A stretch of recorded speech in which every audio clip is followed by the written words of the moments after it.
morning everyone, and welcome to another video. This video is going to be days 4 and 5 of my Live Below the Line challenge, in which I only spend $1.50 a day on my food, which is the equivalent of the extreme poverty line. Now, I already filmed a grocery haul video showing all the groceries that I got for $7.50. Plus, I already showed you all what I ate on days 1 through 3 of this challenge, so if you want to check out those videos, they will be linked in the description of this video as well. But for now, it's day 4. I'm thinking I want to switch things up for breakfast, and I'm going to try to use my oats later for dinner. So instead, I'm going to try to make a peanut butter and banana rice pudding. So we'll see how that works out. So for my rice porridge, I put half a cup of rice with a cup and a half of water into a saucepan, and then I brought this to a boil, and once it was boiling, I added in a tablespoon of peanut butter, or actually more like a heaping tablespoon, plus half of a chopped banana. Then I mixed this all together and brought this to a simmer, and then I reduced the heat so that it stayed at a simmer and cooked it until it was nice and thick. Then from there, I just took it off of the pot and transferred it into a bowl. I'm actually pretty proud of myself. I think my rice pudding came out pretty well. I've made it in the past before, and usually I would use like coconut milk or almond milk, and I would definitely add more sweetener, but I think the banana, well, let's see. Oh, I just burned myself. And now I'm not sure if I'm gonna be able to taste anything. Even though I had to use water, it's still pretty creamy. I think the peanut butter works pretty well. And the banana makes it slightly sweet, but it's definitely not as sweet as a dessert. But I guess that could be a good thing considering this is breakfast. So I was lazy again for lunch, and I just had some rice, beans, and some of my canned tomatoes with salt and pepper. Yep. So I want to try to be creative with my dinner and use the oats to make a pizza. I think I can make a pizza dough with the oat flour and some salt and water, and then blend my tomatoes and make a sauce. I think it'll work. It might be a little soggy, but I'm gonna try it out. So for dinner, like I mentioned, I first made my oat flour in my food processor. Then I just put that into a separate bowl and blended some tomatoes with some pepper and salt to make my pizza sauce as well. So then I set that aside for the moment, and I added some salt to my oat flour, and then I just sort of added water and started stirring it until I thought it was a good consistency. And then once I thought that it was a good enough dough, I put it onto a nonstick silicone mat and sort of pressed the dough out with my fingers until it was in the shape of a pizza, and I baked this at 350 degrees for 15 minutes. So I was kind of scared that the pizza was going to get soggy if I put toppings on it, so I actually just put my pizza sauce on and then topped it with my veggies and some of my beans, and then I just microwaved it to make it warm, but you could actually put it back in the oven. In retrospect, it wouldn't get soggy. And on the side, I had the rest of my beans with some steamed plantains and the rest of my pizza sauce. To be completely honest with you guys, I'm actually very shocked that this pizza held up as much as it did. Like, I can actually pick a piece up for a taste test. I'm pretty dang proud of myself. Like, I actually feel like I should experiment with this oatmeal pizza crust and maybe make it into a blog recipe. So overall, I'd say day 4 has been pretty good. I'm not exactly bored of the food, but I feel like if I did this long term, I would definitely be bored of the food. Our dryer just went off. But I also think it's interesting because I'm sort of thinking of the food that I would normally eat, and meals that I would consider like simple are actually so complex compared to the limited amount of ingredients that I have now. And I've also mentioned this before, but you know, if you're someone who's pressed for time and is on a low budget, you probably are not going to try to make your food look creative or make it look different every night. Like I would not try to make a pizza out of oatmeal, beans, rice, and vegetables. I'm mostly trying to come up with different meal ideas to show you guys that, like, hey, it would be possible to eat cool vegan food on a budget, but I think we do need to acknowledge that, you know, time is a privilege too, and some people don't have that. I feel like it just would have been weird if I put the plantains on top of the pizza, so. They're good on the side too, though. It's dessert time, and if you've been keeping up with this challenge so far, you'll know that I'm having my other half of my banana and my peanut butter. very classic. So I'm gonna eat this, drink some water, go to bed, and I will see you guys tomorrow for day 5. Bye.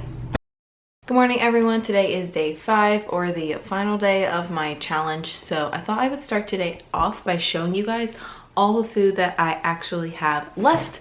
So let's go down to the kitchen. So in terms of non-refrigerated items, I have a little bit of rice left. It's about a cup dry. I'll eat that all today.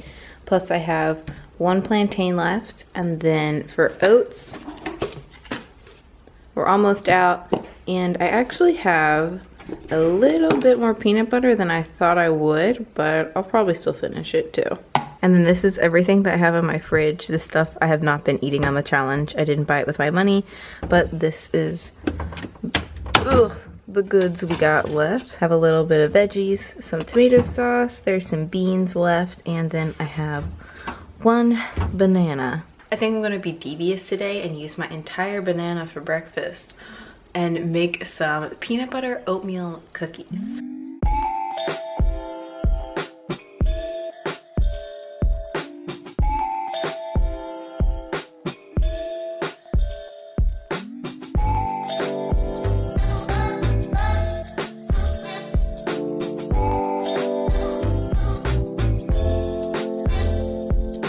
Time for cookies.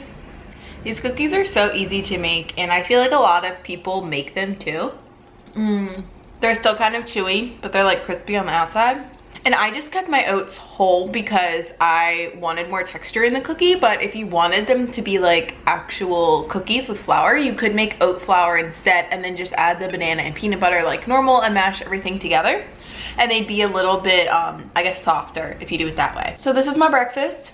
And because it is my final day of the challenge, I'm going to try to come up with something creative and new for every single day. So no more rice and beans for lunch. We're gonna try to get a little bit more fancy. But look at this cookie. It's so thick and cakey.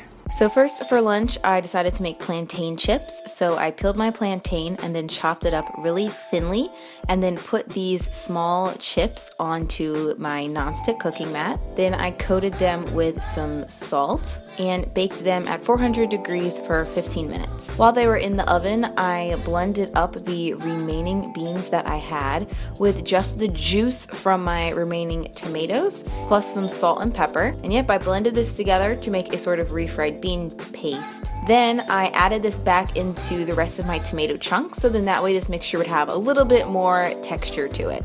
Then I just served that with my roasted plantains, and it kind of looks like a smoothie bowl, which I find rather amusing. I gotta say, buying plantains was probably one of my better decisions on this challenge.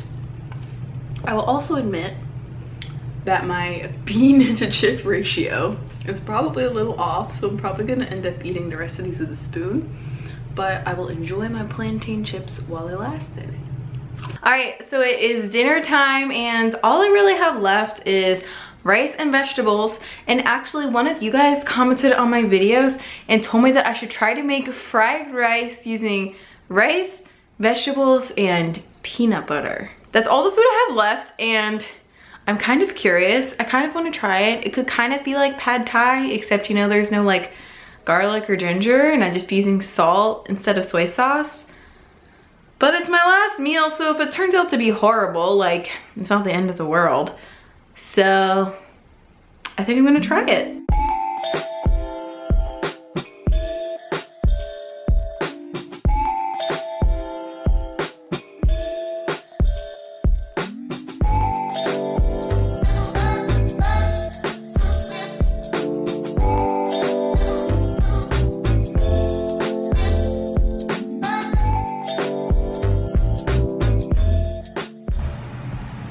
Well, I guess it's time for a taste test. Okay, I can see where they're coming from. It's not terrible. This is actually a pretty big portion. It's a cup of dry rice, which is a lot. So my bowl was very full. So I'm not sure if I'm going to eat anything after I finish this, just because it is so much. But if I do, I will put it on the screen here. After this, I will officially have finished the Live Below the Line challenge. So I successfully survived on $1.50 a day, and I was able to do it on a vegan diet. Now that being said, there are a lot of things that I want to talk about with this challenge, like, was it nutritionally adequate? Is this sustainable for long periods of time? Are there other factors that would play a role if someone lived below the poverty line? Hint, there are. So yeah, I wanted to talk about this a little bit more in detail. So like I mentioned in my previous video, I'm going to be doing a follow-up video on this, and I really hope that you guys take the time to watch it, because I don't want the series just to show you like creative vegan meals. While it was fun for me to try to play with the ingredients and come up with different meals for 5 days, that's not the point of this challenge. The point of this challenge is to show you guys that people do live below the poverty line, and we should be so grateful for the privilege and the opportunities that we're given, that we aren't forced to eat like this every day. Because at the end of the day, yes, I did the challenge, and it was quote unquote kind of fun for me because, you know, I was recording the process and, you know, eating different creative foods, like seeing what I could make. But for some people, this is their reality, and I think we need to be really cognizant of that and understanding of that. And I don't know, just after these 5 days, I'm so glad I did this challenge, because I'm so much more appreciative of what I do have. So yeah, food for thought. So if you guys are interested in watching that video, I really highly suggest you do, and I'd really appreciate it if you did. I'm going to have it linked in the description of this video, as well as the links from the first 2 videos in the series. So my grocery haul and me explaining a little bit more about the challenge, plus what I ate on days 1 through 3. Thank you all so much for watching and supporting me on this challenge. A lot of you guys were giving me messages on Instagram and things like giving me words of encouragement. So I just want to say I really do appreciate that, and I appreciate all of you guys. Anyways, I'm very much rambling right now, and I have plenty of time to talk in the follow-up video, so I'm going to end this video here. Thank you, and goodbye.